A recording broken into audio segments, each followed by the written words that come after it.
ఈరోజు మార్గశిర మాసం మంగళవారం.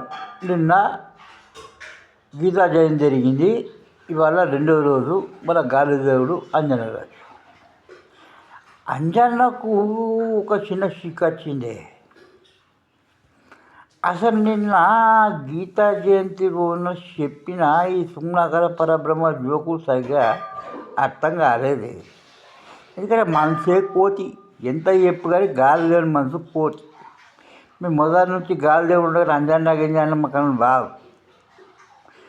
అయితే అట్లా గాలిదేవుడు పోతాను ఏంటంటే ఈ సువర్చలను రాకుండా ఇంకొక మ్యారేజ్ చేసుకొని యూట్యూబ్లో జేఎస్ మీద యూట్యూబ్లో పడి మంచిగా కథ వేసేసి ఓ పిల్లగాడిని పుట్టించి ఆ పిల్లగాడిని ఇక జేఎస్ మ్యూజిక్లో హీరో పెట్టిద్దామని ఏం చేసి 1,00,000 కోట్లు జమ వేసి ఇక మాటికి అత్తున్నాడు చూడు.